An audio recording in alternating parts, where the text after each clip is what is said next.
Tio. Pronto? Jairo, olha só, questão número 1. Jairo requereu adicional de periculosidade em ação trabalhista em face de seu empregador. A gratuidade da justiça foi deferida, tá? A gratuidade da justiça foi deferida.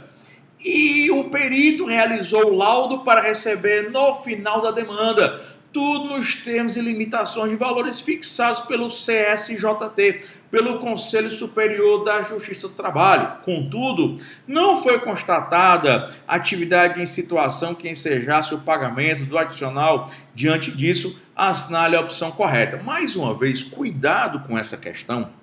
Por quê? Porque essa questão é anterior à reforma trabalhista. Sendo anterior à reforma, a gente tem que ver, né, se ela vai ter resposta. Primeira coisa, você tem que ter na sua cabeça é que de acordo com o parágrafo 2º, né? Que de acordo com o parágrafo 2º do artigo 195 da CLT, arguída em juízo insalubridade, olha só, arguída em juízo, insalubridade ou periculosidade, a perícia ela é obrigatória. Então, arguída em juízo, insalubridade ou periculosidade, a perícia ela é obrigatória. E aí o cara tá pedindo periculosidade, a perícia é obrigatória. Tio, quem é que paga a perícia no processo do trabalho? Quem paga a perícia no processo do trabalho é quem perde. Perde o quê? O objeto da pretensão da perícia. Então, quem paga a perícia no processo de trabalho não é quem pede. Quem paga a perícia no processo de trabalho é quem perde. Quem perde, olha só, quem perde, né? Quem perde o quê? Quem perde o objeto da pretensão da perícia. Agora, o cuidado, que agora vem a reforma trabalhista.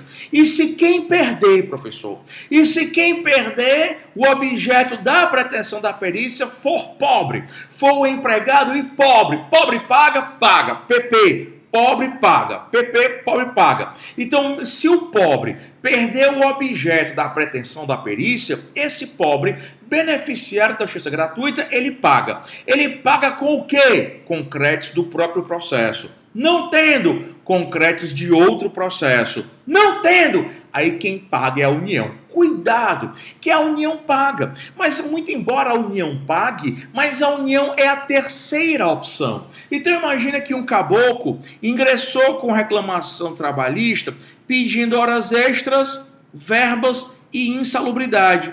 Aí veio a perícia e o perito disse que não havia insalubridade. Portanto, ele perdeu o objeto da pretensão da perícia. Ele ganhou horas extras, ele ganhou horas extras e ele ganhou, né? Ele ganhou horas extras, ele ganhou verbas. Só que ele perdeu o objeto da pretensão e ele paga, mas ele é pobre, PP, como disse aqui a Tatiana, pobre paga. Paga com o quê? Ele não ganhou hora extra e verba, paga com valores do próprio processo. Não tendo valores do processo, paga com valores de um outro processo. Aí não tendo, é que a União vai pagar. E a União é a última opção de pagamento. Então a questão diz que ele foi dado o benefício da justiça gratuita, tá? E também que não foi constatada situação que ensejasse o pagamento do adicional pretendido, que é o de periculosidade. Então ele perdeu o objeto da pretensão. Diante disso, assinale a correta, a letra A. A União fica responsável pelo pagamento dos honorários? Falso. Antigamente, essa daqui era a resposta. Mas, professor, o senhor não disse que a União paga? Ela paga, mas ela não paga diretamente. Ela é a terceira opção. Primeiro, quem paga? O empregado pobre paga, porque pobre paga. Paga com o quê? Com crédito do próprio processo. Não tendo, com crédito do processo. Não tendo, é que a União vai pagar. Então, letra A União não é a primeira opção, a União é a terceira opção. Tá? É a terceira opção. Letra B de bola. Aproveitem, curtam e compartilhem nos grupos de OAB, de amigos, da família, tá certo? E da House do Rabelo. Letra B de bola. Como Jairo, olha que legal, como Jairo é beneficiário da justiça gratuita, está isento do pagamento das custas. Ele poderá estar isento do pagamento das custas, logo não poderá custear honorário. Isso é falso. Por que é falso? Porque se o processo tiver créditos, ele paga com crédito do próprio processo. Se tiver crédito do outro processo, paga com crédito do outro processo. Letra B está falsa. Letra C, a parte ré fica responsável pelo custeio da perícia? Não, porque o réu é vencedor do objeto da pretensão, tá falsa. Letra D de doidinha, Jari deverá custear os honorários parceladamente ou compensá-los com o que vier receber no restante da demanda. Tirando esse parceladamente, tá? Ele pode irá vir compensá-los com o que vier no fim da demanda. Esse parceladamente está errado. Se você tirar o parceladamente, aí você vai para a letra D de dado, tá? Vai para a letra D de dado. Mas de qualquer forma, tá? De qualquer forma, não tem resposta à questão, parceladamente está errado, mas compensá-los com o que vier pagar na final da demanda está correto, tá? Mas infelizmente, porque essa questão anterior à reforma, tá? Só foi a partir, vamos dizer assim, a reforma só foi a partir do 25º exame de ordem. Tranquilo? Vamos lá. Questão 2. José ajuizou reclamação trabalhista em face da sociedade empresária ABCD requerendo horas extras. A sociedade empresária apresentou contestação negando as horas extras. Juntou cartões de ponto, os quais continham os horários variados de entrada e de saída, marcados por meio de relógio de ponto. O advogado do autor, que é o advogado do reclamante, impugnou a documentação. Com base no caso apresentado, assinale a correta. Deixa eu te explicar como é que você vai resolver essa questão. Olha só. Deixa eu te explicar como é que você resolve essa questão aqui. Olha só. Primeira coisa, você tem que ter na sua cabeça, então você vai ter que ter na sua cabeça alguns princípios. E eu lhe vou dar 2 princípios básicos para você resolver questões que envolvam distribuição do ônus da prova. Você tem que ter 2 princípios básicos. O comum, olha só, o comum, o ordinário, se presume. O extraordinário se prova. Então, o comum, o ordinário se presume. Tudo aquilo que é comum, tudo aquilo que é normal, tudo aquilo que é ordinário se presume.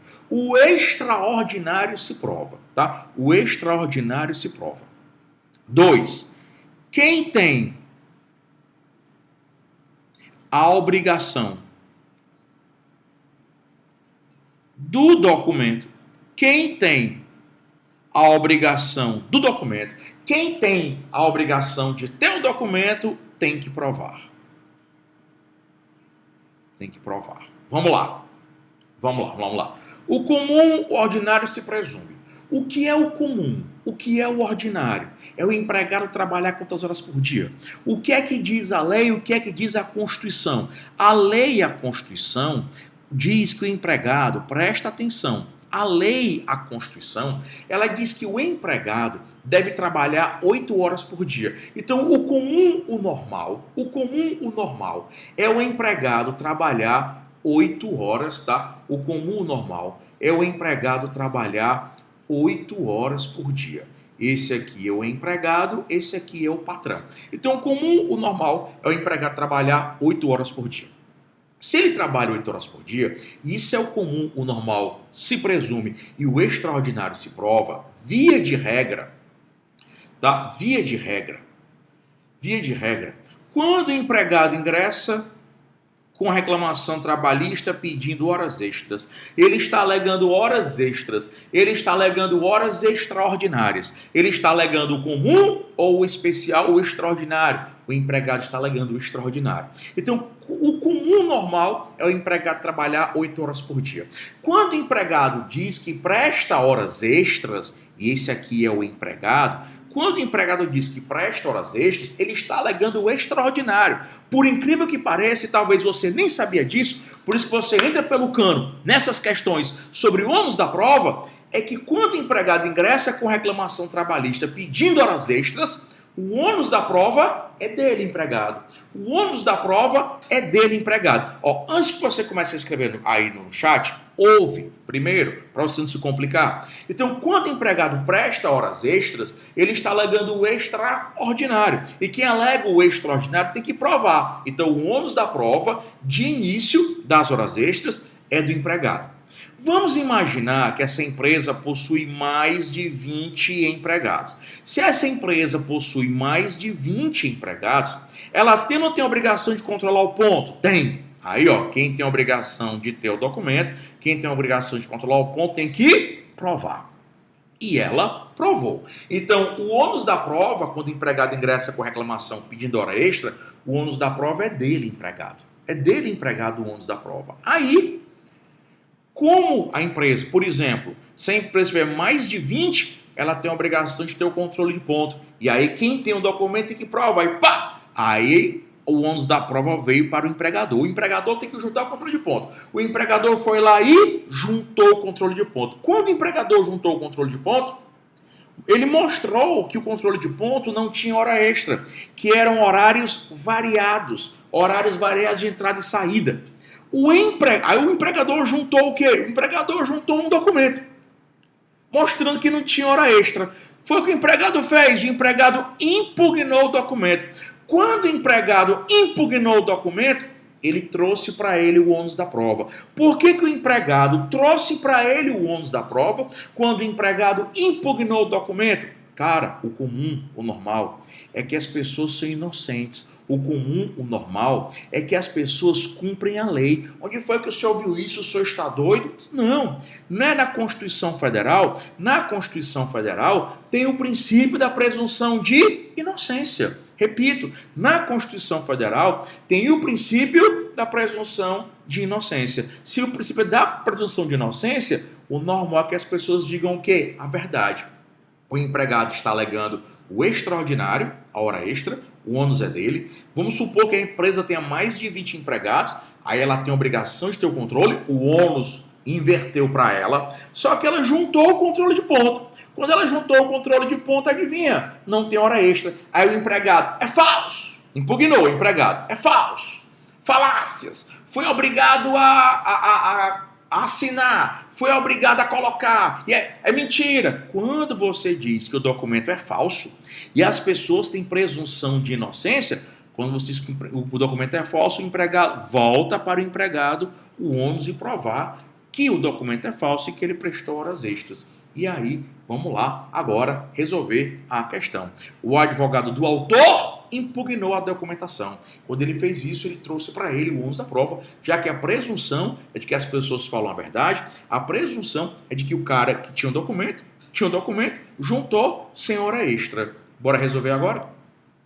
Na qualidade de advogado do autor, você não precisará produzir qualquer outra prova, amigão.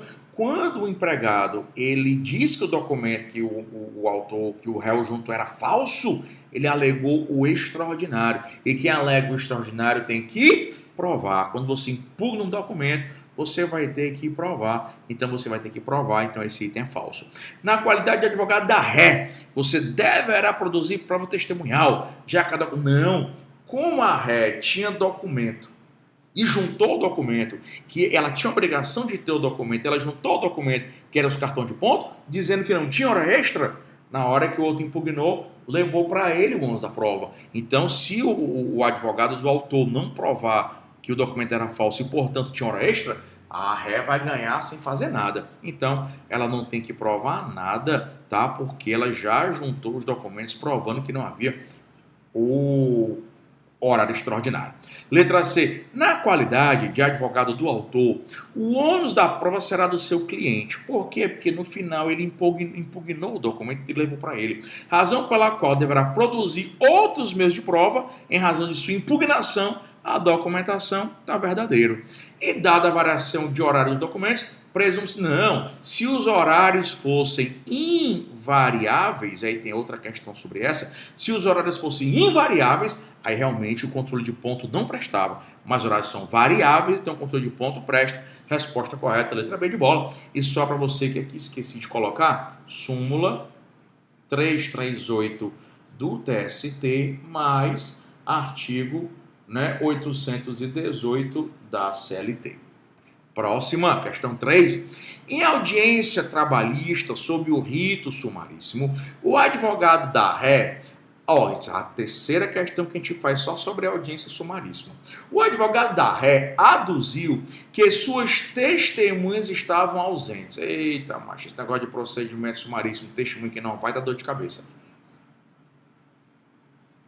Sem apresentar qualquer justificativa ou comprovante de comunicações testemunhas, requereu o adiamento do feito. Diante disso, estando presentes as testemunhas do autor, o juiz indagou do advogado do autor se ele concordava ou não com o adiamento, requerendo justificativa sobre o caso relatado na qualidade do autor, a cédula correta. Pessoal, procedimento sumaríssimo, artigo, tem o valor da causa até 40 salários, artigo 852A, 852H da CLT, tá? Escrever de novo. Artigo 852H da CLT. No procedimento sumaríssimo, assim como acontece no procedimento ordinário, as testemunhas comparecerão à audiência independentemente de intimação ou de notificação. Só que no procedimento sumaríssimo, os parágrafos 2º e 3º do artigo 852H da CLT, eles são claros. Procedimento sumaríssimo, as testemunhas comparecerão à audiência independentemente de intimação ou de notificação.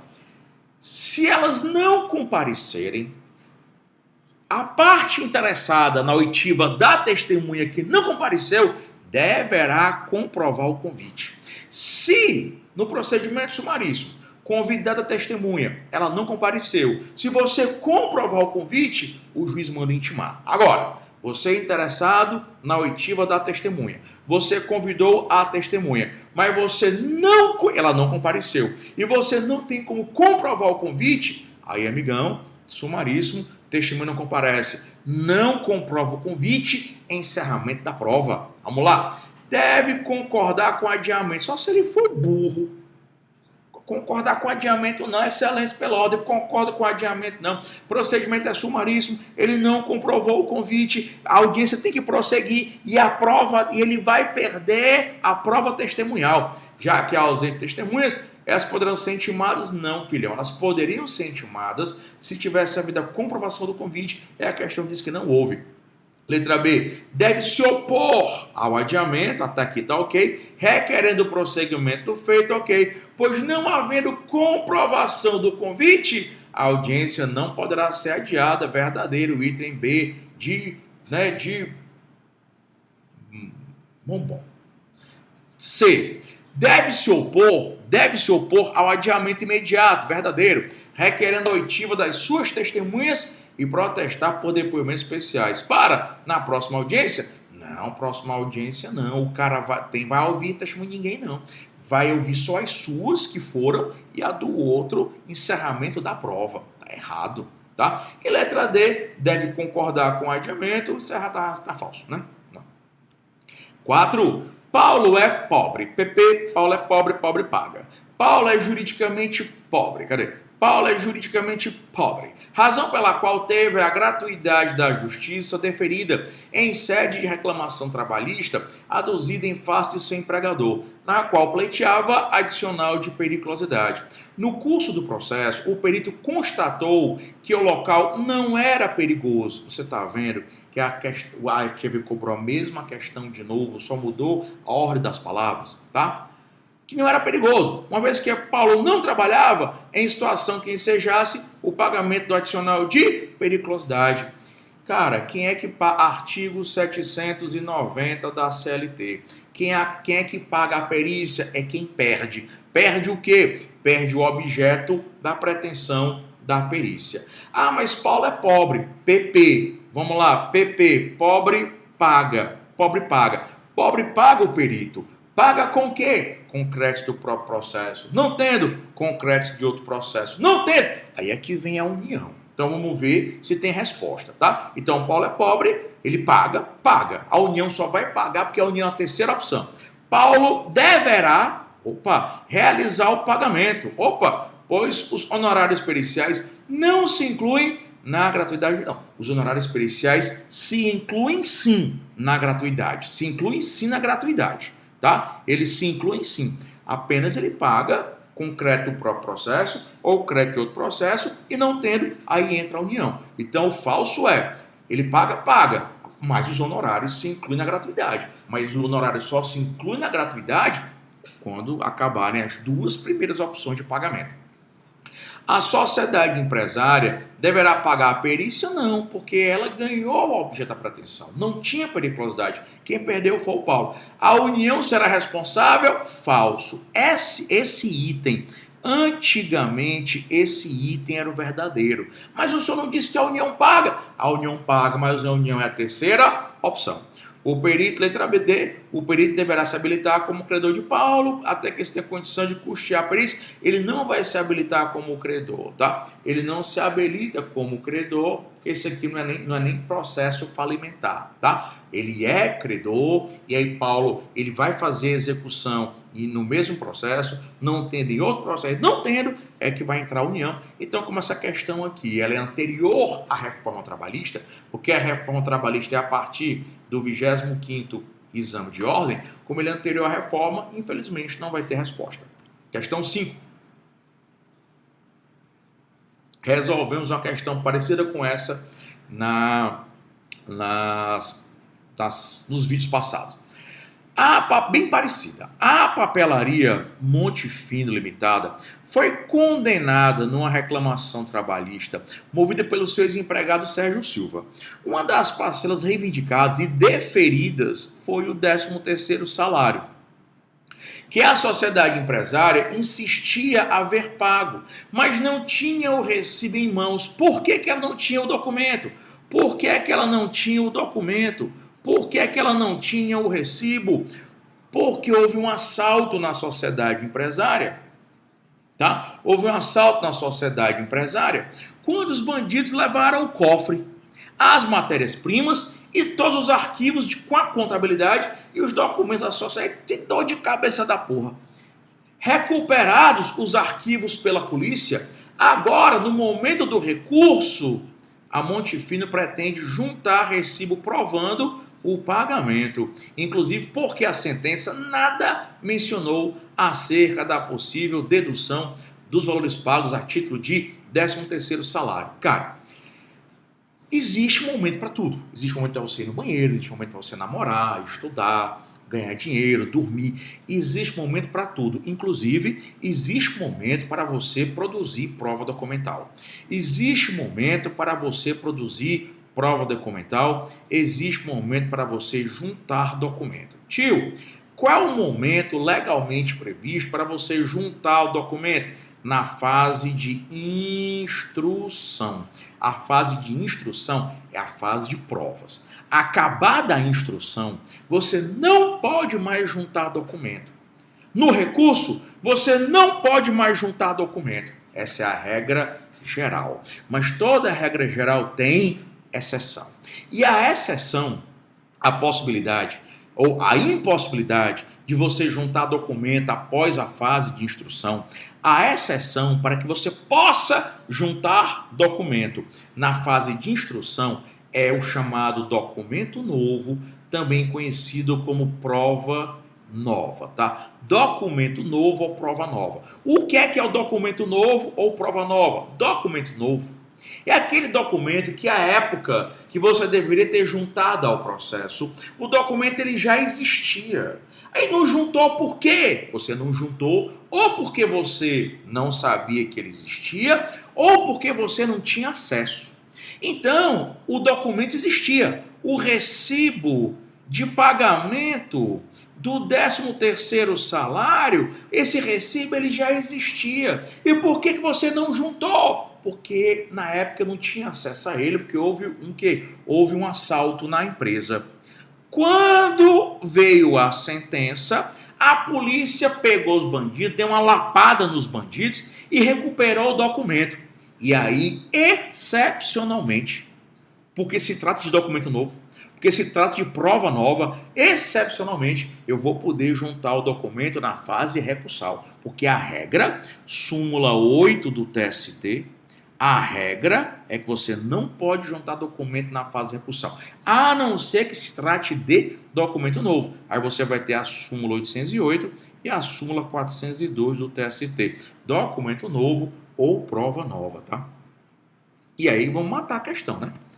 É possível ajuntar do documento no caso concreto? Sim, no caso concreto só é possível porque é documento novo, é prova nova. Porque a regra é que você não pode juntar documento na fase recursal, porque provado o justo impedimento para a oportuna apresentação verdadeira, porque o documento você sabia que ele existia, mas ele tinha sido roubado, furtado, sei lá, né? Letra B, o momento de apresentação do documento já se esgotou, verdade. O momento já tinha se esgotado. E a regra é que você não pode fazer em sede de recurso. Mas nesse caso é uma exceção, porque se trata de prova nova, documento novo. Letra C. Pelo princípio da primazia da realidade, qualquer documento não, porque se vira putaria, porque se vira bagunça. Qualquer documento não. Só se for documento novo ou prova nova. E letra D. A preclusão. Sim, realmente, se você não juntar o documento até a fase de instrução, realmente há preclusão. Mas esse caso aqui, tá? Se tratando de prova nova, documento novo, não há que se falar em preclusão, porque aqui é uma exceção. Questão 6. Carlos Alberto, olha só, Carlos Alberto foi caixa numa instituição bancária e ajuizou a reclamação trabalhista postulando o pagamento de horas extras, já que uma das agências na qual trabalhou por 2 anos cumpria jornada superior à lei. Em contestação, foram apresentados os controles de ponto, que não continham sobrejornada e por essa razão foram expressamente impugnados pelo acionante. Na instrução, o banco não produziu prova, mas Carlos Alberto conduziu uma testemunha que com ele trabalhou por 7 meses na agência e ratificou a jornada mais extensa declarada na petição inicial. Diante da situação e de acordo com o entendimento do TST, responda, primeira coisa, aquelas 2 regras que eu falei para você. Regra número 1, o comum, o ordinário, se presume. O extraordinário se prova. Regra número 2, quem tem a obrigação de ter o documento tem que provar.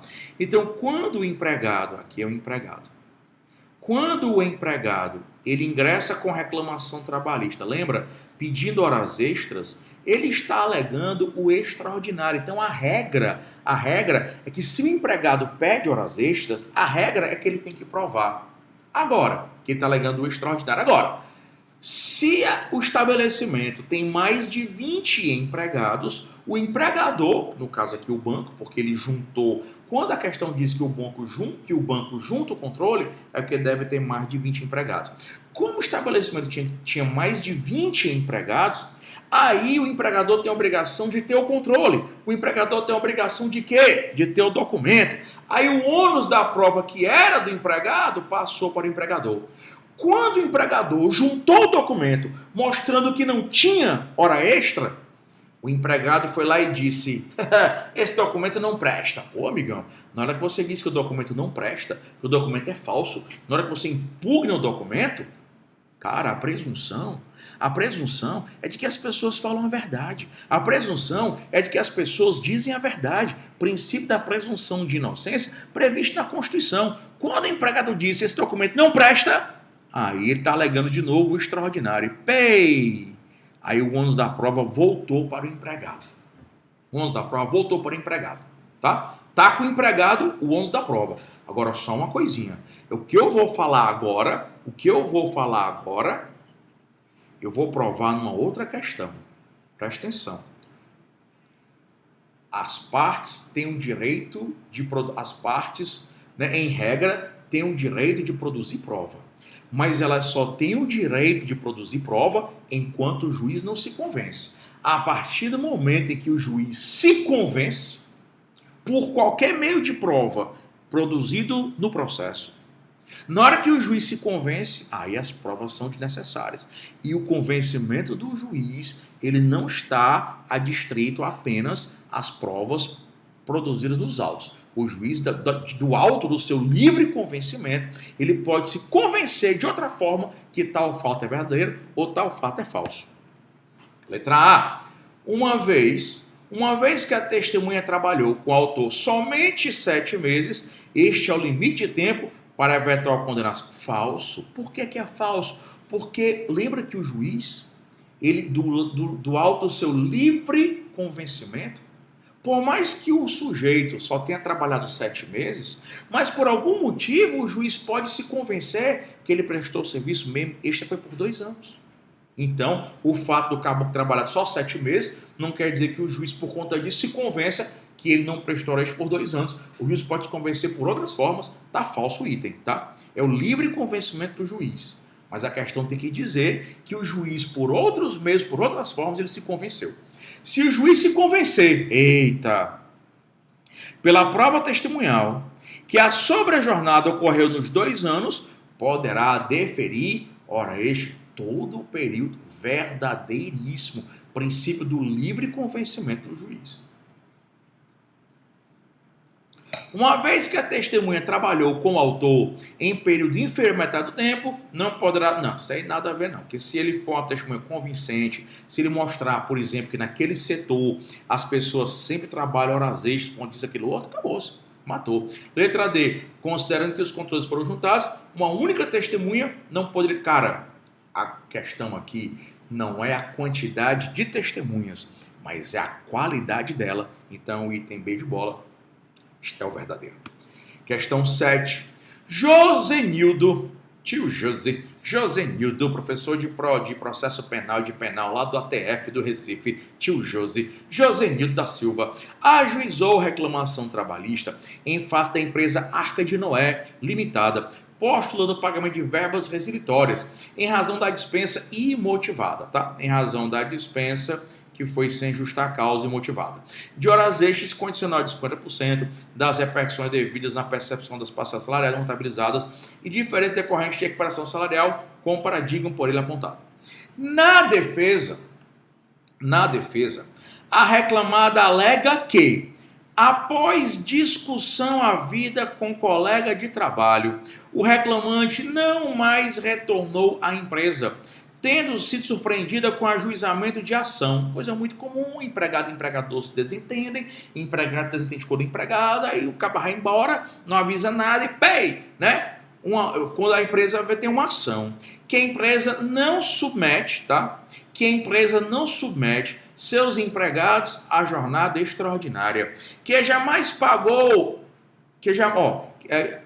com a judiação, que a empresa não submete, né, os seus empregados à jornada extraordinária, que jamais pagou qualquer valor ao reclamante que não tivesse sido contabilizado e que não havia identidade de funções entre o autor e o paradigma indicado, considerando que a ré possui. Bora colocar não, né? Bora deixar aqui 10, pode ser, né? Que é até 20, né? Até 20, então pode ser 10. Considerando que a ré possui 10 empregados, na verdade, hoje, que é o artigo 74 da CLT, hoje, se o estabelecimento possuir até 20 empregados, a empresa não precisa controlar o ponto. E se o empregado pedir hora extra, ele vai ter que provar. E a empresa precisa fazer o quê? Ficar sentado esperando. Por quê? Porque como ela não tem obrigação de controlar o ponto, porque ela tem até 20 empregados, ela não tem obrigação de ter o documento. Ela não tem obrigação de juntar o documento nenhum. Então, se o empregado alega hora extra, esse empregado que vai ter que provar. Vamos lá. Letra A. Cabe ao reclamante dispensar, tá? Cabe ao reclamante o ônus de provar a dispensa imotivada. Letra B. Cabe à reclamada o ônus da prova da diferença entre as funções do equiparando e do paradigma. Letra C. Vamos brincar só com as minhas brincadeiras aqui. Cabe ao reclamante o ônus de provar o trabalho extraordinário. Cabe à reclamada o ônus da prova tocante à ausência do pagamento do salário não contabilizado. Olha só. Bora para cá. Ele quer a alternativa correta. Vamos lá. Devagarinho. Cabe ao reclamante o 11 provar a dispensa motivada, não. Ó, o comum, o normal, é que as pessoas, né? O comum, o normal, é que as pessoas, né, elas devem permanecer no emprego. A presunção é o princípio da continuidade da relação de emprego. E se alguém estiver dizendo que o contrato se acabou, esse alguém tem que provar, e esse alguém é o empregador. Súmula 212 do TST. Então, cabe ao empregador provar o fim do contrato, porque a presunção qual é? A presunção é de que a relação de emprego é continuada. Então, letra A tá falsa. Cabe à reclamada, olha só, cabe à reclamada o ônus da prova quanto à diferença entre as funções de equiparando e paradigma. Só vai caber à reclamada, olha só vai caber à reclamada o ônus da prova se a reclamada alegar fato impeditivo, modificativo ou extintivo do direito do autor. Vamos ver o que foi que a reclamada aprontou. Aí, na defesa, a reclamada alega que, após discussão havida com o colega de trabalho, o reclamante não retornou à empresa, tendo sido surpreendida com o ajustamento da ação. Tá? Se a empresa está dizendo que ele não mais retornou, então a empresa tem que provar o fim do contrato, súmula 212. Aí, que a empresa já não submete seus empregados a hora extra. Como a empresa só tem 10 empregados e até 20 tem controle de ponto, quem tem que provar hora extra é o empregado. Que jamais pagou qualquer valor ao reclamante, sem que tivesse sido contabilizado, e que não havia identidade de funções. Ele só disse que não havia identidade. Ele não criou fato novo. Ele só impugnou defesa direta. Então ele não alegou fato impeditivo. Ele não alegou fato modificativo. Ele só disse que as funções não eram iguais. E aí, infelizmente, nesse caso, eu não posso aplicar a súmula 6, inciso 8º do TST.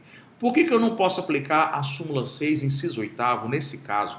Se a súmula 6, inciso 8º diz que cabe ao empregador o ônus da prova do fato impeditivo, modificativo ou extintivo do direito do autor. Só caberia o ônus da prova se o empregador tivesse dito a função dele é uma, a função dele é outra. O empregador não fez isso.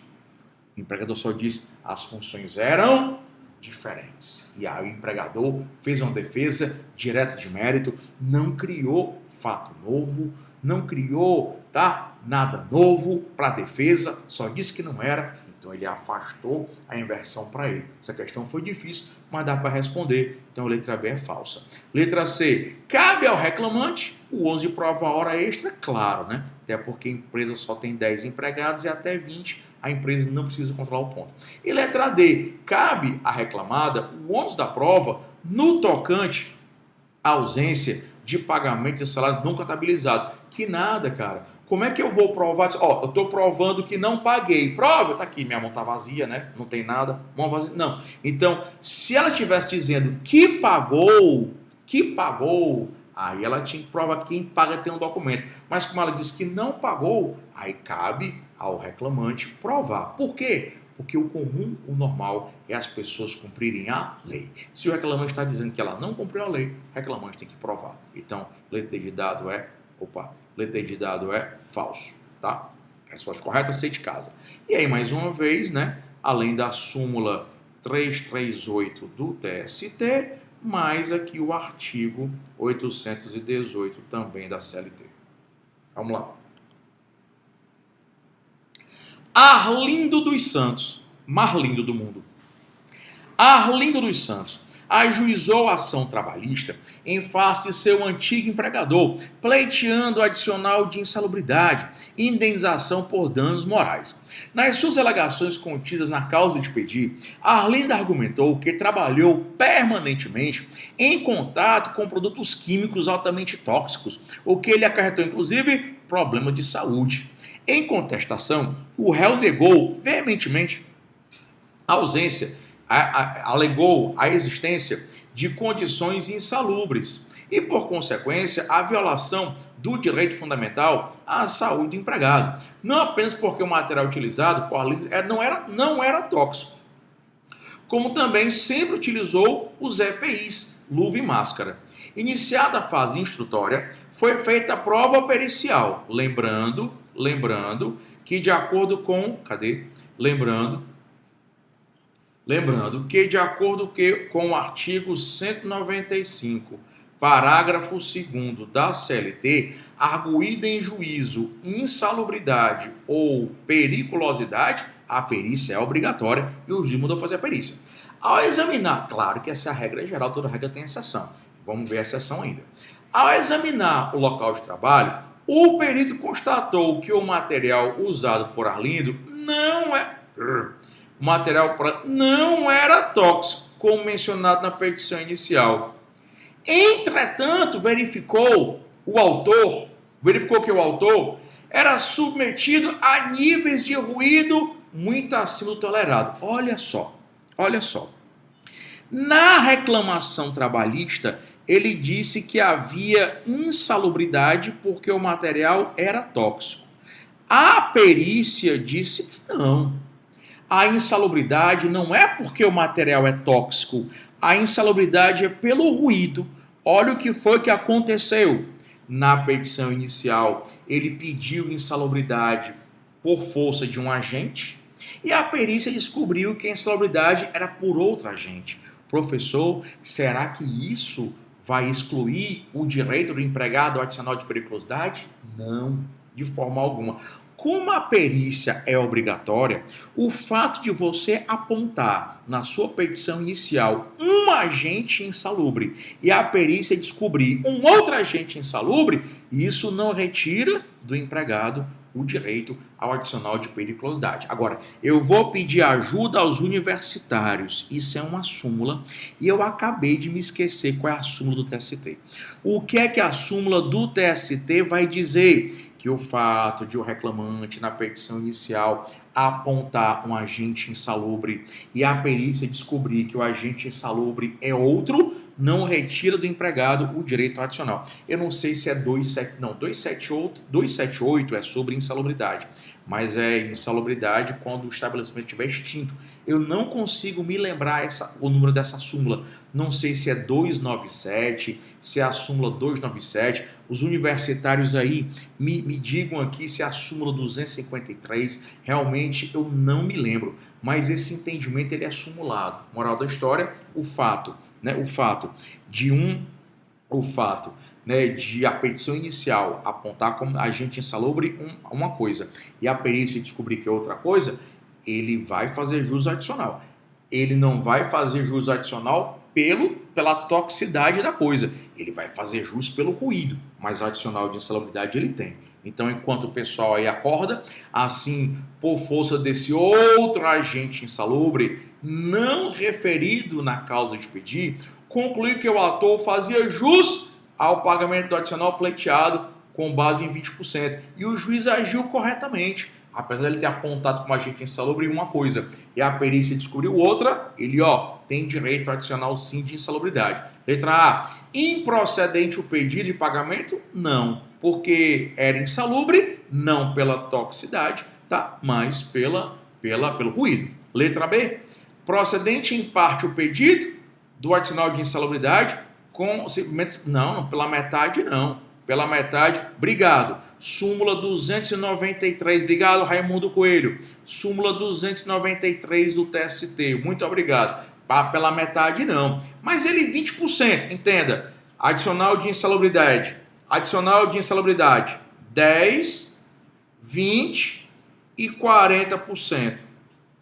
10, 20, 10 vezes 2, 20 vezes 2, 40. Insalubridade. 10, 20, 40. Grau mínimo, grau médio, grau máximo. Não tem nada a ver com metade aqui. 20% é porque a exposição dele é grau médio, mas não tem nada a ver com metade porque ele apontou na inicial um agente e na perícia veio outro. Letra C, improcedente o pedido? Falso. A gente já viu que recebe. E letra D, deve ser a correta, né? E a última, procedente o pedido do pagamento de insalubridade, uma vez que a constatação de agente insalubre distinto, diferente, diverso do mencionado na causa de pedir, não prejudica o pedido respectivo verdadeiro, tá? Verdadeiro. Próxima. Questão 9. Nos processos trabalhistas submetidos ao rito sumaríssimo, é correto afirmar que a gente já resolveu questão parecida. Não cabe prova pericial falso, cabe a prova pericial sim. Eles colocam essa questão porque eles querem que vocês confundam com a Lei 9.099, que é a Lei de Juizados Especiais. A Lei de Juizados Especiais, cíveis, elas não comportam a prova pericial, porque as causas lá são de menor complexidade. Não tem nada a ver com o procedimento sumaríssimo. Procedimento sumaríssimo cabe sim prova pericial. Artigo é perfeitamente possível a prova pericial, artigo 852H e seus parágrafos da CLT. Letra B, a citação por edital, fizemos essa aqui já. Eles só fizeram copiar e colar, ó. Só fizeram copiar e colar. A citação por edital somente será permitida, somente nada. Citação por edital no processo do trabalho, no rito sumaríssimo, é impossível. Nenhuma exceção. Aí aqui você vai ter o artigo 852B de bola. Resolvemos esse item hoje já aqui. A FGV fica só repetindo, só repetindo. Aí você vai ter os incisos aqui 1 e 2, tá? Vamos lá. Letra C, o recurso ordinário. O recurso ordinário terá parecer circunstanciado, não precisa de parecer, não precisa de parecer do Ministério Público, a não ser que haja trabalho do menor. Se houver trabalho do menor, aí você vai ter interesse público, tá? Interesse público, mas não tendo trabalho de menor, não precisa. A resposta é a letra D de dado. Se submetem ao rito sumaríssimo as causas cujo valor não exceda a 40 vezes o salário mínimo vigente na época do ajuizamento da ação. Isso aqui é o artigo, tá? Isso aqui é o artigo 852A da CLT. Fácil, fácil, fácil. Próxima. Questão 10. São 23, tá? 23. Já estamos na 10 aqui. Com relação às provas no processo de trabalho, a assinale a correta. Essa aqui é uma questão antiga. Eu disse para vocês que eu ia resolver todas as questões desde 2010, né? Desde 2010.2 até o 31º exame de ordem. E aí, se vocês continuarem comigo hoje, amanhã pela manhã, às 10 horas da manhã, eu vou resolver com vocês amanhã às 10 horas da manhã todas as questões 2010.2 até o 31 de pressupostos recursais e recurso. Então, ó, não perde não, tá? Amanhã às 10 da manhã. Não tem carnaval não, porque o governador aqui foi lockdown no Ceará no carnaval. E aí o tio tá desde manhã fazendo live, só vai se o tio tiver motivaçãozinha aqui, tá?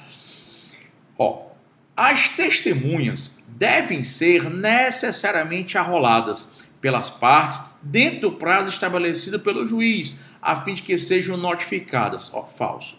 Nem no procedimento ordinário, nem no procedimento sumaríssimo, isso é verdade. As testemunhas no processo do trabalho deverão comparecer à audiência, independentemente de intimação e de notificação, tá? As testemunhas no processo do trabalho comparecerão à audiência, independentemente de intimação ou de notificação, seja no procedimento sumaríssimo ou seja no procedimento ordinário, de modo que as partes comparecerão à audiência acompanhadas de suas testemunhas. Letra A é falsa.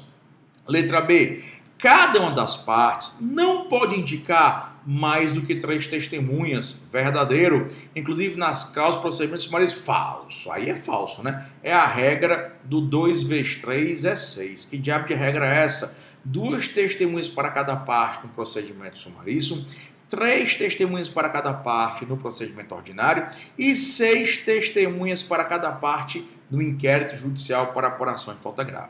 Tá? Então o item tá falso. salvo constatação de inquérito, que vai... beleza, inquérito 6. Mas procedimento sumaríssimo, só 2 vidas está falso. Letra C. Na hipótese de deferimento de prova técnica que a perícia é verdade das partes, a apresentação de assistente. Falso, né? Falso. Isso é falso. Porque as partes podem apresentar assistentes, porque a prova técnica é uma prova que o advogado não sabe fazer. Tu já imaginou uma perícia contábil? Aí o perito contador dá o laudo de uma perícia contábil. O advogado não sabe de contabilidade. Como é que o advogado sabe se o laudo pericial está certo ou errado? Ele não sabe. Para ele saber, ele precisa ter contratado um assistente perito ou perito assistente que vai acompanhar, sem interferir, a perícia do oficial nomeado pelo juiz. E aí ele vai ter condição de dizer para o advogado se o perito oficial agiu certo ou errado. O advogado vai ter condição de impugnar a perícia. Letra D de doidinha. Nas causas sujeitas ao procedimento sumaríssimo, somente quando a prova do fato exigir ou for legalmente imposta, será deferida a prova técnica, que é a perícia, incumbindo ao juiz, desde logo, fixar o objeto da perícia e o nomear o perito e fixar o prazo. Verdadeiro, isso aqui é a própria redação do artigo 852H da CLT, até porque é perfeitamente possível a produção de perícia no procedimento sumaríssimo, seja porque a perícia é necessária pelo fato, ou porque a lei exige a perícia, como no caso de insalubridade ou periculosidade. Questão 11, vale ser gigantesca. Vamos lá. Bicha grande ré. Contratado para trabalhar no município de Boa Fé, a empresa X, pela empresa X, Marcos da Silva, residente no município de última instância, estava obrigado a utilizar 2 linhas de ônibus para ir e voltar do trabalho para casa, com custo de, Deus me livre, R$16 por dia. Se um caba chegasse com um custo desse de onde, não me foi contratar, não. Isso é um absurdo, meu amigo. Eu prefiro fechar a empresa. Não, o diabo de gasto é esse? Em virtude dos gastos com as passagens, Marcos requereu ao seu empregador que lhe fornecesse vale transporte, ao que lhe foi dito que seria providenciado.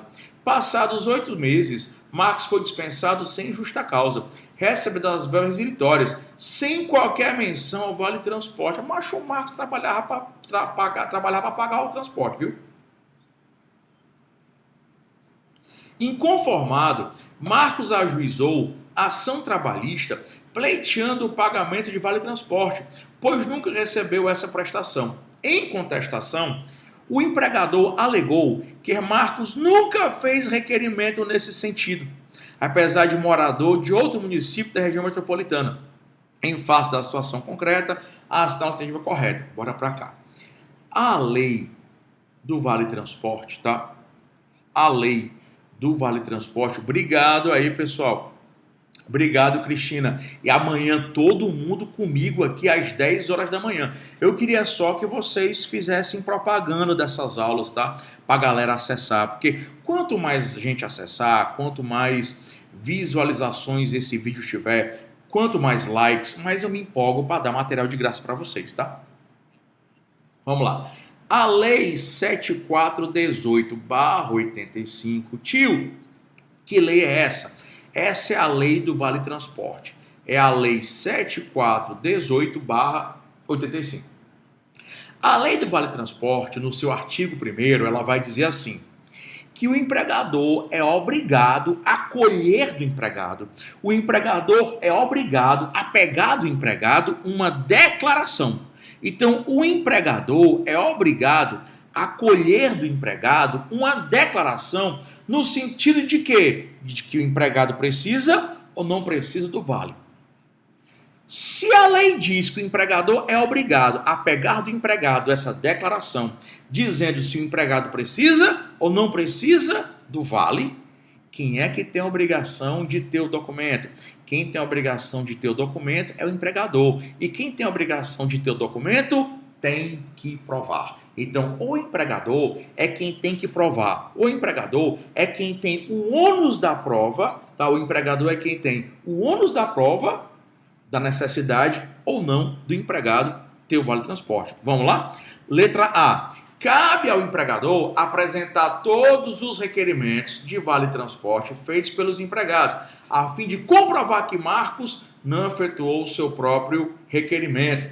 Cuidado, cuidado, cuidado, cuidado. Essa questão aqui, tá? Essa questão aqui é uma questão antiga, tá? É uma questão antiga e teve uma modificaçãozinha numa súmula, tá? Mas de qualquer forma, esse item aqui, tá? Esse item aqui é o item, hoje, o item correto. Antigamente, o item correto era esse daqui. Eu acho que era a súmula 215, uma coisa assim. E essa súmula 215 mudou a redação. Porque o TST tinha feito uma súmula totalmente contra a lógica, que antigamente cabia ao empregado provar o requisito. Não cabe ao empregado provar o requisito. Hoje é pacífico, a redação da súmula mudou, hoje cabe ao empregador. Então, cabe ao empregador apresentar todos os requerimentos a fim de comprovar que Marcos, o problema é esse aqui, que Marcos não efetuou o seu próprio requerimento. Porque ele vai ter que mostrar, tá aqui, juiz, o empregado tá aqui. O empregado aqui, no requerimento, ele disse que não precisava do vale-transporte. Pronto. Então, a letra A hoje é a verdadeira. A letra B já foi a verdadeira, porque essa questão aqui é antiga. Então, cabe a Marcos demonstrar que satisfaz os requisitos indispensáveis. Antigamente, sim, tá? Antigamente, sim. Hoje, não. Hoje eu acho que a súmula 215 do TST teve a redação alterada, que essa súmula era totalmente contra a lógica, tá? Letra C. Cabe ao juiz determinar de ofício que o empregador apresente todos os requerimentos do vale-transporte? Não. O juiz não cabe a ele fazer de ofício. Se o juiz quiser fazer, ele faz. Mas se o juiz não fizer, e o empregador também, que tem que provar, não fizer, Marcos ganha todos os vales, tá? Marcos ganha todos os vales. E letra D de doidinha, não há mais provas a serem produzidas, devendo de indeferir. Falso, de forma alguma. Tem que o empregador, ele tem o ônus de provar que o empregado não preencheu os requisitos do vale-transporte. Perfeito? Obrigado, pessoal. Espalhe aí, pessoal. Divulga aí esse vídeo aí. Quanto mais visualizações, tá? Quanto mais like, mais pessoas terão acesso. Quanto mais compartilhamentos, mais o tio fica feliz em dar material gratuito. Vamos lá. Questão 12. A respeito da prova testemunhal no processo de trabalho, é correto afirmar que: letra A. Em se tratando de ação trabalhista no rito ordinário ou sumaríssimo, as partes poderão ouvir no máximo 3 cada. Falso, né? Rito ordinário 3, sumaríssimo 2. Questão errada. Inclusive artigo 823 da CLT e o artigo 852H e seus parágrafos da CLT. Então, a letra A está falsa. Letra B. Apenas as testemunhas arroladas previamente poderão comparecer à audiência? Não, cara. Você não precisa arrolar. Mais uma vez, as testemunhas comparecerão à audiência independentemente de intimação ou de notificação, tá? As partes comparecerão à audiência acompanhadas de suas testemunhas. Então, letra falsa. Letra C. O processo trabalho sumaríssimo, a simples ausência da testemunha na audiência enseja sua condição coercitiva. Falso. A simples não. Só vai haver a condução se houver comprovação do convite. Não havendo comprovação do convite da testemunha faltosa no procedimento sumaríssimo, ela não vai ser conduzida. E letra D deve ser a correta. As testemunhas comparecerão à audiência independentemente de uma ação ou notificação. Aí, se elas não comparecerem, aí serão intimadas de ofício o requerimento da parte. Isso no procedimento ordinário, né? Porque no procedimento sumaríssimo vai ter que ter a comprovação do convite. Questão 3, olha o tamanho da questão 13. Questão 13. Cíntia Maria ajuiza a reclamação trabalhista em face da empresa Tic Tac Limitada, postando o pagamento de horas extras, aduzindo que sempre labutou no horário de 8 às 19, de segunda a sexta-feira, sem intervalo. A empresa Ré oferece contestação, impugnando o horário indicado na petição inicial, afirmando que a autora sempre laborou de 8 às 17 com 1 hora de intervalo, asseverando ainda que os controles de ponto que acompanham a defesa não indicam a existência de hora extra. À vista da defesa ofertada e dos controles carreados à resposta do réu, a parte autora, a mesma questão pela terceira vez, a parte autora, por intermédio de seu advogado, impugna os registros de frequência, porque não apresenta qualquer variação no registro de entrada e saída, assim porque não ostentam sequer a pré-assinalação do intervalo. Eita, agora complicou. Vamos lá, bora pra cá. Mas até aqui é grande, rapaz. Vamos lá, bora pra cá. Vamos lá. Quando empregado, empregador, empregado, patrão. Quando o empregado pede hora extra, ele está alegando o extraordinário. O ônus da prova é dele. Como o empregador tinha mais de 20 empregados, ele tinha a obrigação de controlar o ponto. E ele controlou. Ele controlou o ponto. Então, o ônus da prova do empregador. O empregador fez o quê? O empregador juntou o controle de ponto. Quando o empregador juntou o controle de ponto, o empregado impugnou. Quando o empregado impugnou, veio para o empregado o ônus da prova que ele impugnou. Só que o controle de ponto, ele tinha jornadas invariáveis. Cara, será que é normal o cara entrar todo dia às 8, sair às 12, todo dia voltar às 13 e sair às 17, em ponto, sem nenhuma variação de minuto e segundo? Isso não é razoável. E aí, quando o empregado impugna, o ônus da prova volta para o empregado. Mas quando se vê que o cartão de ponto tinha jornadas invariáveis, aí o ônus da prova volta para o empregador. Súmula 338, inciso 3º do TST. Bem tranquilo, vamos lá? Compete ao empregado, a gente já viu que é o empregador, compete ao empregado o ônus de provar hora de trabalho. Não, cara, não vai competir o empregado, porque quando a jornada é invariável, aí volta para o empregador. Diante da impugnação apresentada, inverte-se um ônus probatório. Verdade, quando o empregado impugna, volta para ele, que passa a ser do empregador, prevalecendo... Não, porque o empregador foi lá e fez o quê? O empregador mostrou o controle de ponto, tá falso. Aí quando ele mostrou o controle de ponto, o empregado impugnou, pum, foi para o empregado. O problema foi que, né? O problema foi que o empregador não botou o controle com jornada invariável. Mas vamos ver aqui. Deixa eu ver aqui. Essa questão aqui é nojentinha. Diante da impugnação apresentada, inverte-se o ônus probatório, que passa a ser do empregador. Ah, entendi. Tá. Pronto. Não, deixa eu apagar aqui.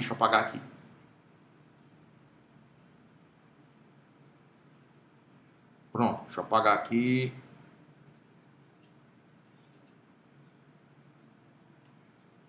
Pronto? Deixa eu ver aqui. Ai, cadê? É esse aqui.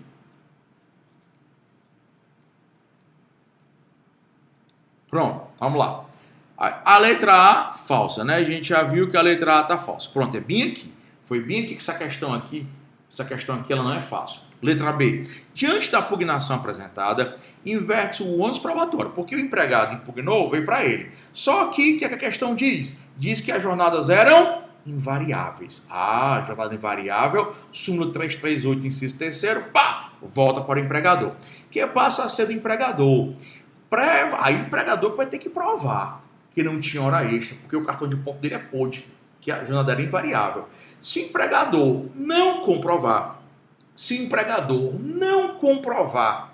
que não havia hora extra, vai prevalecer o horário da inicial, se dele não se desincumbir, se ele não provar por outros meios que não havia hora extra, inclusive no que se refere ao intervalo, porque o empregador tem a obrigação de controlar o ponto, tá? A questão diz que ele juntou o cartão, então ele tem que controlar o ponto de entrada, ele tem que controlar o ponto de saída, ele tem que controlar o intervalo. Como ele controlou, mas a jornada era invariável, aí o ônus foi para ele, e se ele não conseguir comprovar, de outra forma ele perde, o empregado vai ganhar as horas extras, então esse item B é o correto. Letra C. Em se tratando de controle de ponto inválido, que é o caso da questão, horários invariáveis de entrada e saída são inválidos. ao passo que não demonstram qualquer variação no registro de entrada e saída, não poderá reproduzir qualquer outra prova falso. O mesmo que ele junte esse cartão de ponto pode, ainda assim ele vai ter condição de produzir qualquer outro meio de prova em direito admitido. Aí se ele não provar, que ele perde, tá? E letra D, diante da impugnação apresentada, inverte que a impugnação vai para o empregado, mas aí a impugnação foi o quê? Jornada invariável, voltou para o empregador, que passa a ser do empregador, verdadeiro, prevalece no horário da inicial, verdadeiro, se ele não se desincumbir, verdadeiro. Exceto com relação ao intervalo, não. O empregador também tem a obrigação de comprovar o horário de intervalo, perfeito? Então, item correto é o item B de bola. Quase que eu vacilava nessa, porque essa questão, ela foi difícil. Olha o tamanho da carta, vai tão frescando comigo. Olha o tamanho da carta, em pleno carnaval, umas questões gigantescas. Nono exame de ordem, foi difícil pra caralho esse exame aqui. Após trabalhar como empregado durante 6 meses, Paulo ajuizou a reclamação trabalhista em face da sua ex-empregadora, a empresa Analfabeta Limitada, pretendendo horas extras, nulidade do pedido de demissão por coação, a FGV adora. Na segunda fase, colocar isso aqui. Nulidade do pedido de demissão por coação, além de adicional de insalubridade. Na primeira audiência, o feito foi contestado, negando a ré o trabalho extraordinário, a coação e a atividade insalubre. Eu me lembro dessa questão, e essa questão aqui, para mim, ela não tem resposta, mas ela não foi anulada. Então eu vou dar o gabarito oficial da FGV, muito embora eu não concorde com o gabarito. Foram juntados controles de ponto e carta de próprio punho de Paulo pedindo demissão, documentos estes que foram impugnados pelo autor. Não foi produzida perícia. Aqui é que a FGV entrou pelo cano. Que arguída em juízo, insalubridade ou periculosidade, a perícia é obrigatória. Graças a Deus, essa banca aqui de trabalho já voou faz tempo. Que eles erraram, mas eu vou dar o gabarito da FGV. Não foi produzida prova pericial.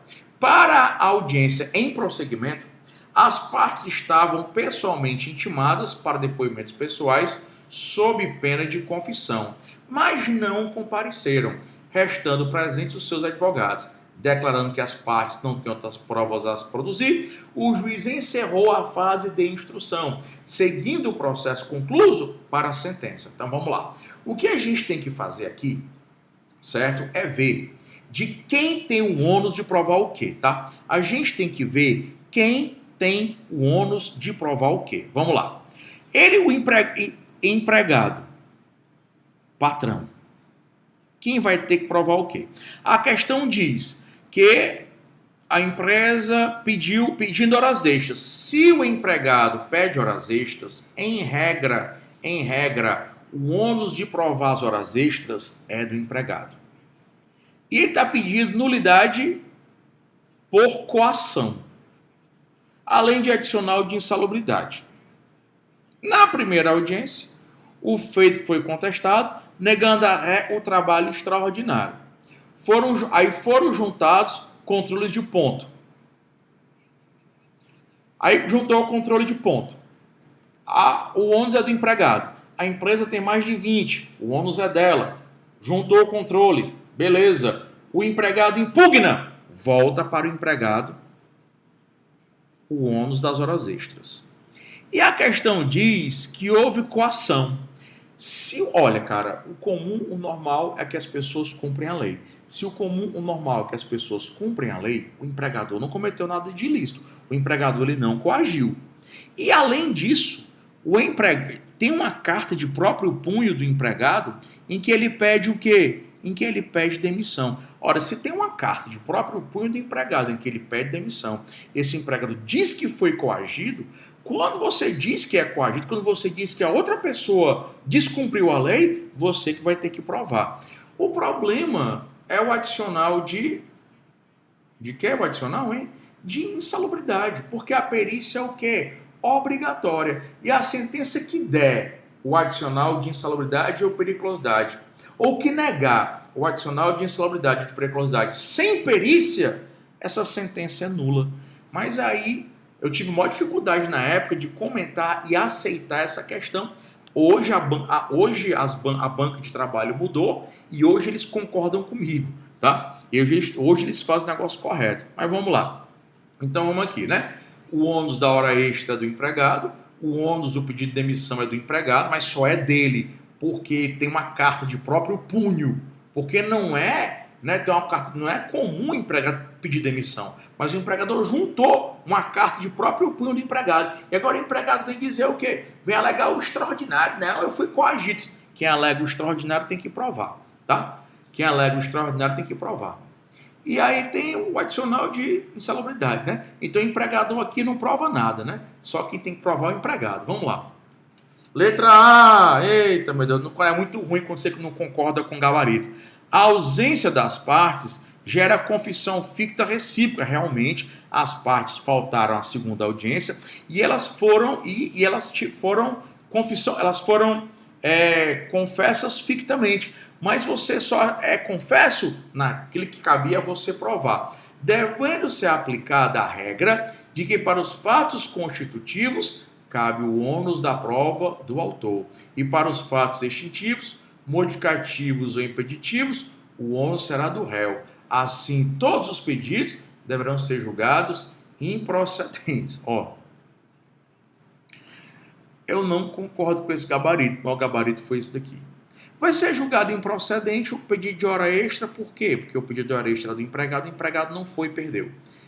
Do pedido de demissão por coação vai ser julgado improcedente, por quê? Porque o ônus era de provar era do empregado, ele não foi e perdeu. Agora, o do adicional de insalubridade, a perícia é obrigatória. O juiz tem que mandar fazer, mas a resposta da prova é letra A, tá? Letra B, não há confissão em razão da presença dos advogados. Não, cara. A confissão é das partes. O juiz, tá? O juiz na audiência, a questão deixa bem claro que o juiz na audiência, ele intimou as partes para comparecerem à audiência. Aí a súmula 74, inciso 1º do TST, ela é bem clara. Se o juiz intima as partes em audiência para comparecerem à próxima audiência, para depoimento pessoal sob pena de confissão, elas têm que comparecer sob pena de confissão. Então a letra B, com certeza, errada. Letra C, em razão da confissão, presos verdadeiros fatos alegados, até que ok.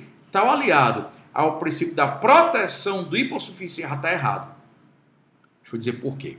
Em processo do trabalho, já é a segunda vez que eu digo isso, em processo do trabalho não existe princípio da proteção. O princípio da proteção é no direito do trabalho. O princípio da proteção não existe em processo de trabalho. Toda vez que uma questão de processo de trabalho fala em proteção de hipossuficiente, 99% de chance que ela está errada, tá? Letra D, em razão da confissão, os pedidos de hora extra e nulidade de demissão procedem. Muito pelo contrário, eles improcedem. Por quê, tio? Porque como a hora extra era o ônus do empregado e a demissão era o ônus do empregado, porque o empregador juntou carta de próprio punho, claro que o ônus de provar o fim do contrato do empregador. O empregador provou o fim do contrato juntando uma carta de demissão do empregado. O empregado falou, eu fui coagido. Aí quando ele alegou o extraordinário, ele passa a ter que provar. Tá? E aí improcedem, tá? Aí aqui tá correto, ó. Porém, o adicional de insalubridade, por necessária prova de quando logo improcedente, né? Aqui tá incorreto, de acordo com o FGV, né? Porque era necessário e se não pediu, improcede. Enfim, esse gabarito aí eu nunca vou engolir, até porque ele é totalmente contra o entendimento atual e na época também do Tribunal Superior do Trabalho. Questão 15. Marcos ajuizou reclamação trabalhista em face da sua empregadora, a sociedade empresária Cardinal Roupas, afirmando ter sofrido acidente do trabalho, doença profissional. Em razão disso, requereu indenização por dano material e moral. Foi determinada a realização de perícia, que concluiu pela ausência, olha, essa questão é massa, pela ausência de nexo causal entre o problema sofrido e as condições ambientais. A perícia disse que não havia nexo de causalidade entre a doença, entre o acidente do trabalho e a doença, como é que é? Não havia nexo de causalidade entre a doença do Marcos, tá? Entre a doença do Marcos e a atividade dele na empresa. Na audiência de instrução, foram ouvidas testemunhas e colhido depoimento pessoal. Cuidado com essa questão. Com base na prova oral, foi o que eu te prometi antes. Com base na prova oral, o juiz se convenceu de que havia nexo causal. Lembra que o juiz ele tem lá o seu livre convencimento. O juiz não é obrigado a só se ater à prova produzida pelas partes, não.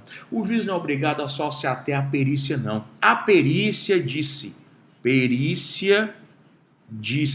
não há nexo de causalidade entre a doença do trabalho, entre o acidente de trabalho e as atividades do empregado.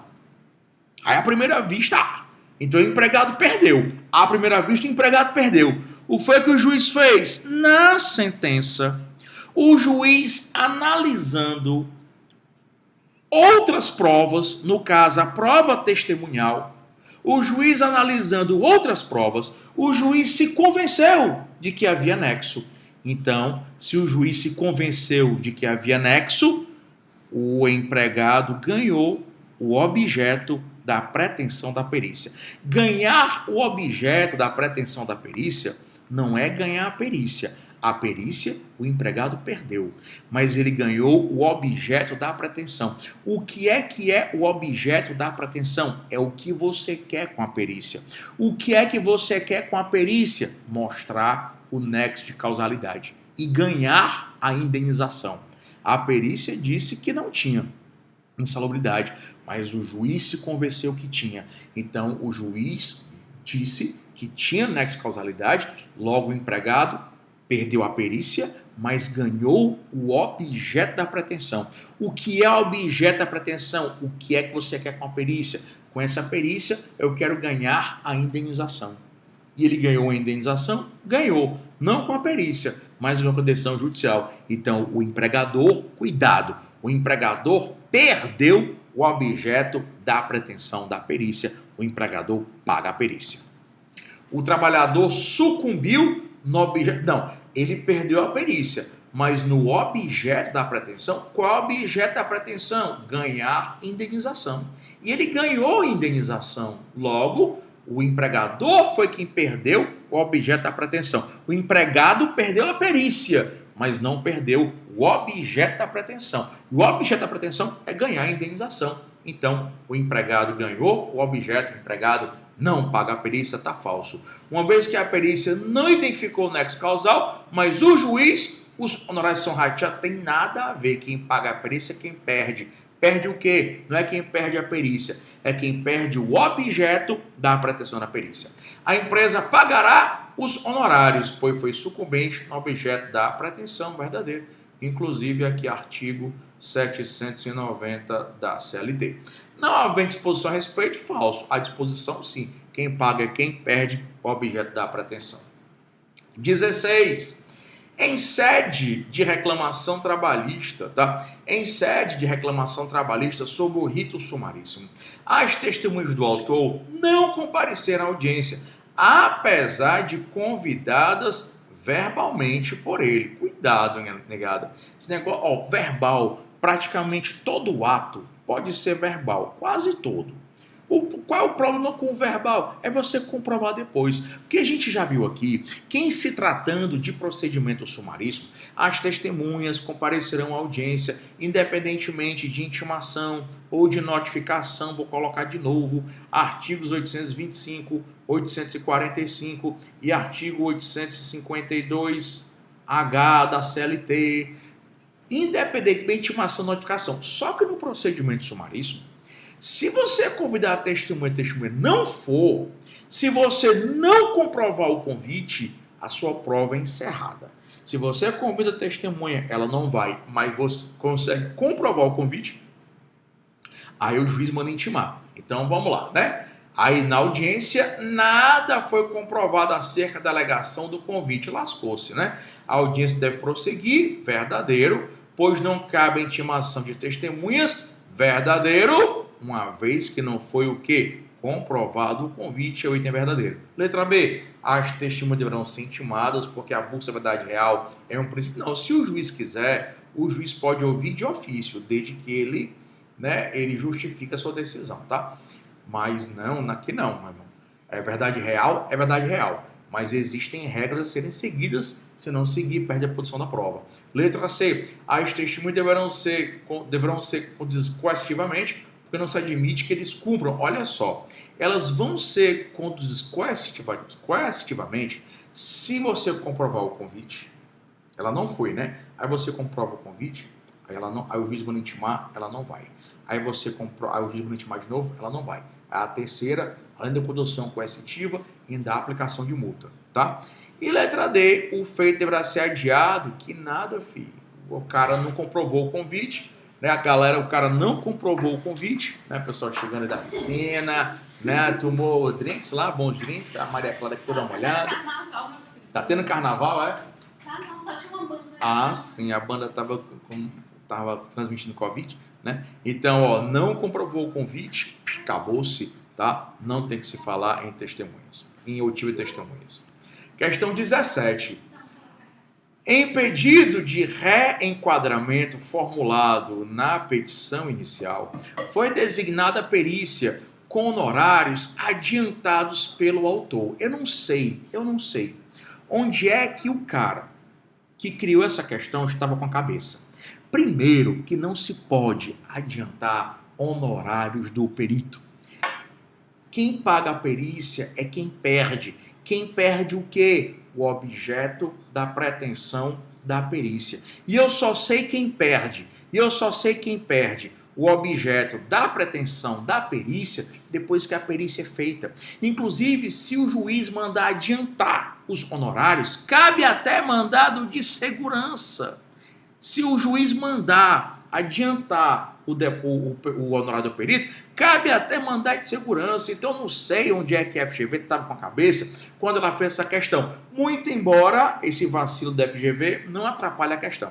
E ambas, o juiz mandou adiantar os honorários pelo autor, não sei porquê, porque foi nem feita a perícia, ninguém sabe nem quem vai perder o objeto da pretensão, e ambas indicaram assistente técnico. Cuidado, ó. Após análise das provas, o pedido foi julgado procedente. Diante da situação em vigor, assinale. Quem é que paga a perícia? É quem perde. Perde o quê? O objeto da pretensão da perícia. Mas quem paga o perito oficial. O perito oficial é o perito nomeado pelo juiz e quem paga é quem perde o objeto da pretensão. Cuidado com a súmula 342 do TST. Quando as partes indicam o assistente da perícia, primeiro, para que é que serve o assistente da perícia? O assistente da perícia, ele serve para acompanhar o perito e dar ao advogado subsídio ou subsídio, para o advogado saber se o perito agiu corretamente ou não. Porque se a parte não indicar assistente, a parte não vai poder impugnar o laudo pericial. Porque a parte não tem conhecimento técnico. Ela não vai poder impugnar o laudo pericial. Por isso a necessidade de se nomear assistente. E aí que vem um problema.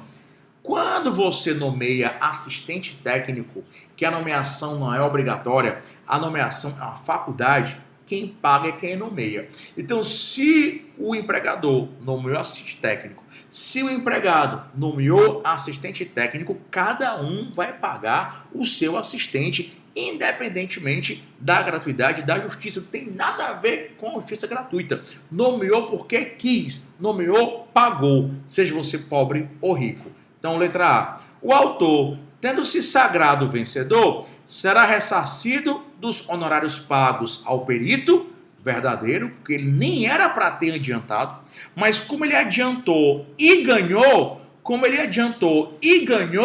ele vai receber o dinheiro que ele antecipou ao perito oficial de volta.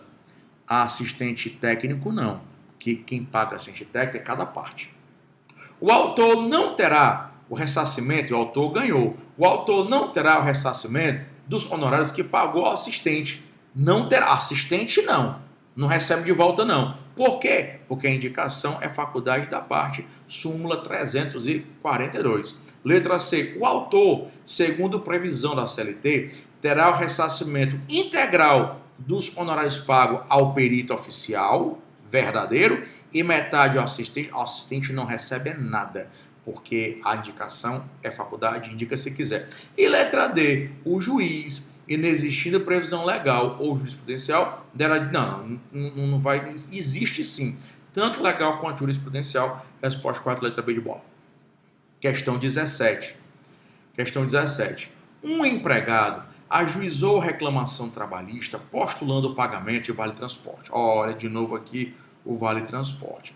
Jamais concedido durante todo o contrato de trabalho, bem como o FGTS não depositado durante o pacto laboral. Em contestação, a sociedade empresária advogou que, em relação ao vale-transporte, o empregado não satisfazia os requisitos. Então a gente já sabe, patrão, empregado. Vale-transporte. A lei exige, já falamos aqui, que a lei 7418/85, que é a lei do vale-transporte, a lei exige que o empregador colha do empregado uma declaração em que o empregado declara se precisa ou não do vale-transporte. Então, como o empregador tem a obrigação de ter o documento, o empregador tem a obrigação de provar. O FGTS, no tocante, o FGTS estavam regulares. Cara, se o empregador depositou o FGTS, o empregador tem um comprovante de depósito. O empregador tem o quê? O documento. E quem tem o documento tem que provar, tá? Quem tem o documento tem que provar. FGTS aqui, irregularidade, o ônus da prova é do empregador. Diz que, em relação à distribuição do ônus da prova, diante desse padrão processual, não vai, né? Tanto do vale-transporte quanto do FGTS, já expliquei, o ônus da prova é do empregador. O ônus da prova em relação ao vale-transporte caberá ao reclamante, falso, porque vale-transporte, o ônus de provar que o empregado não satisfazia os requisitos é do empregador, porque por lei ele tem que pegar uma declaração do empregado, e com relação a reclamar do FGTS verdadeiro, mas está falso aqui, né? O ônus da prova para ambos os pedidos, diante das alegações, será do reclamante, falso. Ambos serão do reclamado. O ônus da prova em relação ao vale-transporte é do reclamado, verdadeiro, e FGTS falso. Tanto o vale-transporte quanto o FGTS do reclamado. Então só resta a letra D de dado, né? O ônus da prova para ambos os pedidos, diante das alegações, é da sociedade empresária verdadeira. 19, bem pertinho de acabar, são 23. Rômulo ajuizou ação trabalhista em face de sua ex-empregadora, a empresa Análise Eletrônica Limitada. Dentre outros pedidos, pretendeu indenização por horas extras trabalhadas e não pagas, férias vencidas e não gozadas, nem pagas, e adicional de insalubridade. Na audiência foi requerida e deferida a perícia, claro, né? Obrigatória, arguída em juízo, periculosidade tem que ter perícia, a qual foi custada por Rômulo. Não sei por que a FGV insiste em dizer que o Rômulo, que é o reclamante, pagou a perícia adiantado. Não pode pagar a perícia adiantado, nem antes da reforma trabalhista e nem hoje com a reforma. O juiz não pode mandar antecipar o honorário. Se ele mandar, cabe mandado de segurança. Que se sagrou vitorioso. Se ele antecipou e ganhou, recebe de volta. Contudo, os pedidos de horas extras e férias foram julgados improcedentes. Que peninha. Rômulo também indicou e custeou a assistente técnico. Quem paga o assistente, súmula 342 do TST. Quem paga o assistente é quem nomeia. Quem paga o perito oficial é quem perde o objeto da pretensão. Rômulo antecipou, pagou antecipado, ganhou, vai ver de volta o honorário do perito oficial, do assistente não.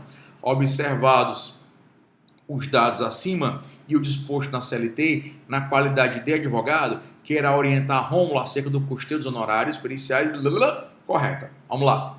Questão letra A. Tendo Rômulo sido vitorioso no objeto da perícia, não há que se falar em pagamento do honorário pericial e do assistente, pois a ré os custeará. Do honorário pericial, a ré custeia, né? Inclusive, se ele pagou antecipado, ele recebe de volta.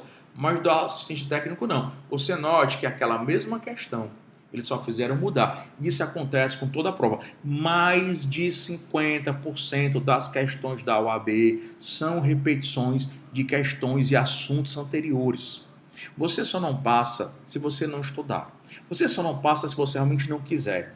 Quem quer passar, estuda. Quem não quer, arranja desculpa. Quem quer passar, estuda. Quem não quer, arruma uma desculpa. Uma ou várias desculpas. Então, você está vendo aqui, durante o dia todo, hoje vamos resolver 73 questões. Amanhã nem sei quantas são, mas hoje 73 questões. E aí eu não sei como é que você, né? Não sei como é que você não consegue entender que se você resolver muitas questões, se você focar nas questões, e nós temos um curso só de questões, todas as disciplinas, as 17, todas as questões da OAB, todas as questões, desde 2010.2 até o 31º exame de ordem, todas dividimos por assunto, dividimos por disciplina e estão todas comentadas. O curso é de 80 horas. Se você assistir este curso e dá tempo a assistir até a prova, você passa, nem que você não queira,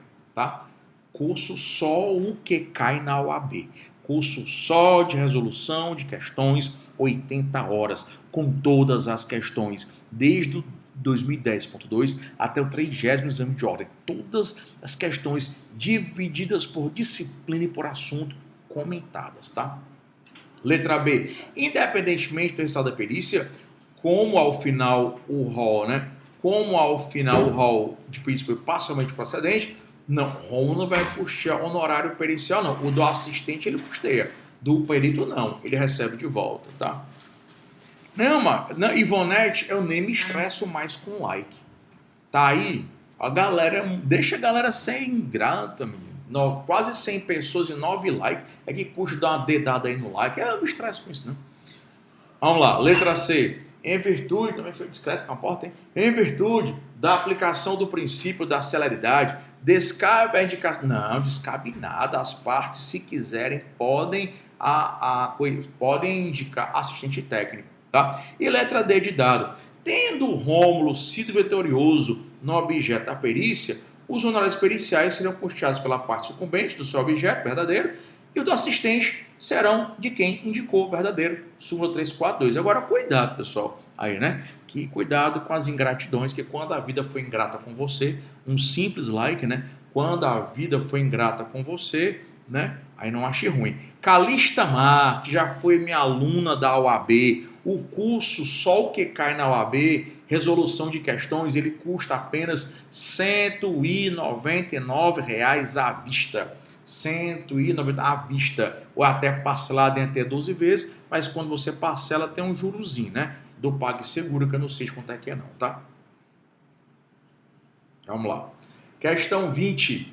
Né? Me lembro de você, Calista Mar. Me lembro muito de você. Já foi minha aluna de primeira fase já. Questão 20. Rodolfo Alencar ajuizou reclamação trabalhista em desfavor da sociedade empresária Sabonete Silvestre. Em síntese, ele afirma que cumpria longa jornada de trabalho, mas que não recebia horas extras integralmente.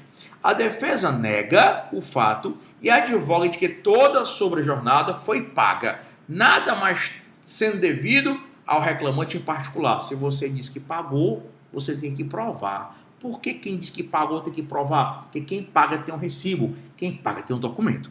Na audiência designada, cada parte conduziu duas testemunhas que começaram a ser ouvidas pelo juiz, começando pelas do autor. Após o magistrado fazer perguntas que desejava, abriu oportunidade para os advogados fizessem indagações. E o patrono do autor passou a fazer suas perguntas diretamente à testemunha. Eita, cuidado com isso aqui. Diretamente à testemunha. Muito cuidado, tá? Muito cuidado com isso aqui. Contra o que se opôs o juiz, afirmando que as perguntas deveriam ser feitas a ele, juiz, e em seguida perguntaria à testemunha diante do incidente instalado e de acordo com o regulamento da CELT. Cuidado. A FGV, ela vai em cima do seu erro. Essa questão aqui é muito próxima ao novo CPC de 2016, tá? Muito próximo do CPC que passou a vigorar em 2016. E no CPC de 2016, no novo CPC, no atual CPC, os advogados podem inquirir diretamente as testemunhas. Aí, como a galera adora aplicar o processo civil à força, como a galera adora aplicar o processo civil à força ao processo do trabalho, ora, essa questão. Só que no processo civil, novidade no processo civil, advogado pode inquirir a testemunha de forma direta, mas no processo do trabalho.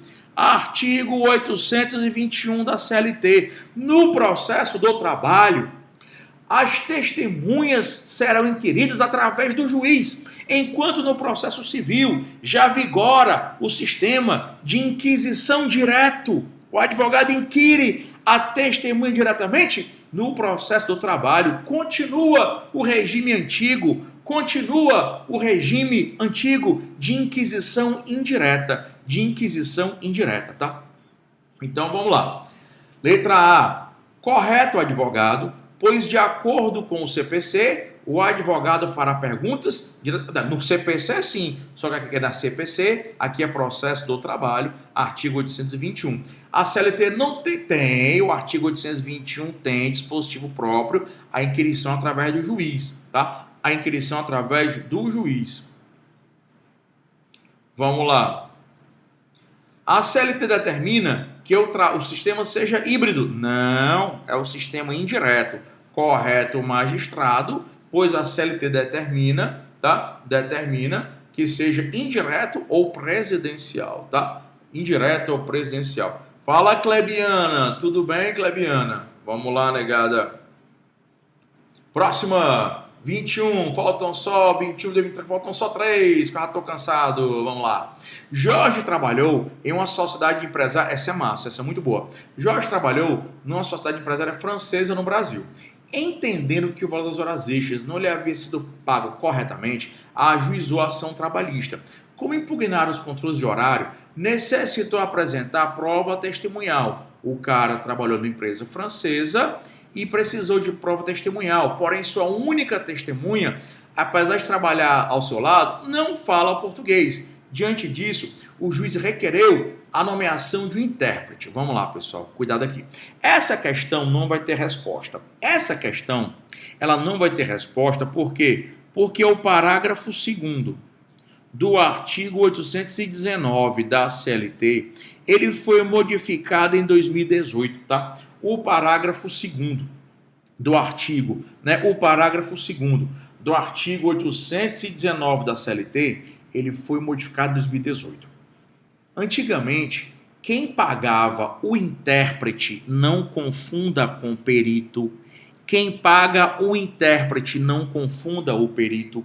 Quem paga o intérprete, antigamente quem pagava era quem interessava ouvir. Como quem interessa ouvir é Jorge, caberia a Jorge. Hoje não. Hoje, cuidado.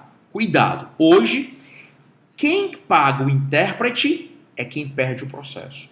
Como a questão foi feita antes da alteração, não tem resposta. Quem paga o intérprete hoje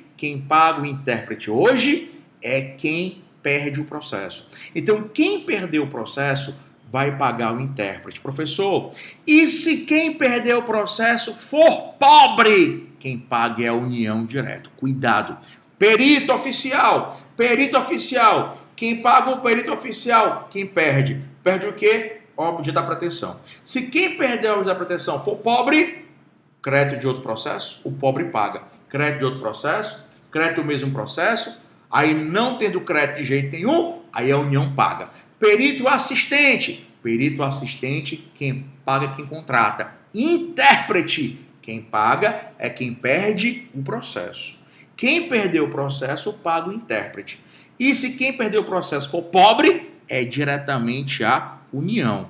Resolução 66 do TST. Cuidado, tá? Cuidado, tá? Aí quem vai pagar é quem ganhar o processo. Como a questão não diz quem ganhou o processo, a questão, ela está, infelizmente, essa questão está prejudicada, tá? Essa aqui a gente já respondeu, né? Essa aqui já foi respondida do Rômulo, já foi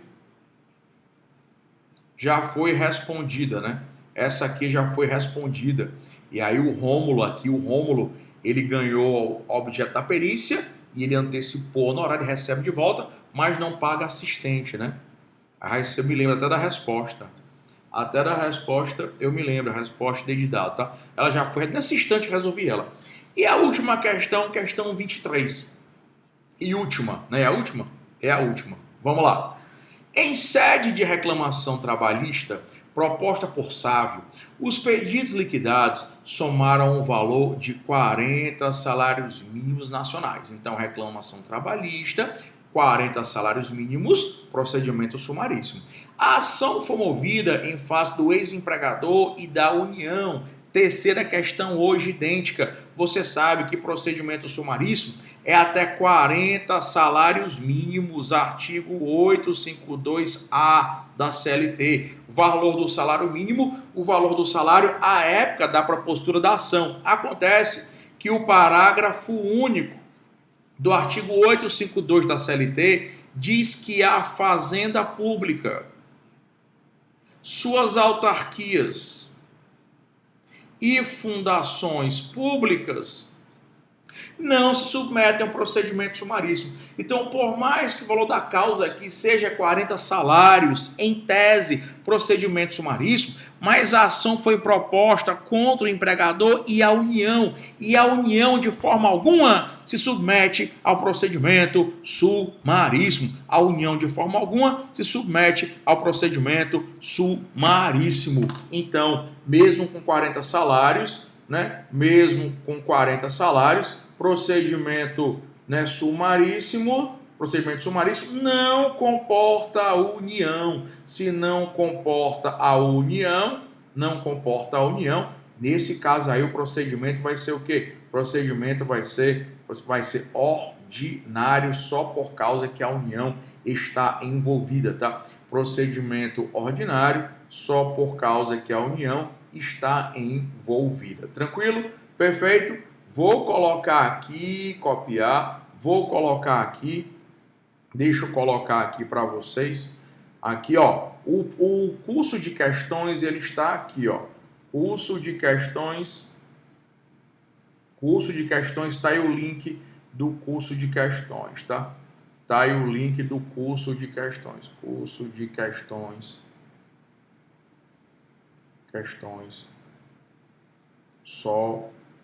só o que cai na OAB.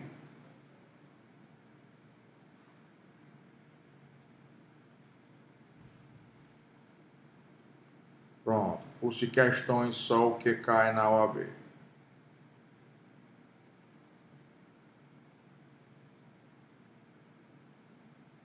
Pronto, então o curso de questões, só o que cai na OAB, ele tá aí para você, tá? Eu coloquei o link. Vamos responder aqui agora. Bora responder aqui a questão. A ação ocorrerá sobre rito sumaríssimo, falso, porque a união está envolvida. A ação ocorrerá sobre rito ordinário, porque em quem pesa o valor da causa, 40 salários que levaria o rito ao sumaríssimo, figura o ente público no polo passivo verdadeiro, que é a união. Então, letra B é a letra verdadeira. A ação ocorrerá sobre rito ordinário, verdadeiro, mas caso a primeira ré não seja encontrada, não será possível a citação por edital, visto que a segunda ré é a união. Como o rito é ordinário, a união pode ser, sim, citada por edital, tá? E letra D, rito sumaríssimo, tá falso. Então, pessoal, o tio vai ficando, deixa eu botar aqui, cadê aqui, né? Cadê a câmera? Então, hoje o tio fica por aqui. Tchau, pessoal, até a próxima.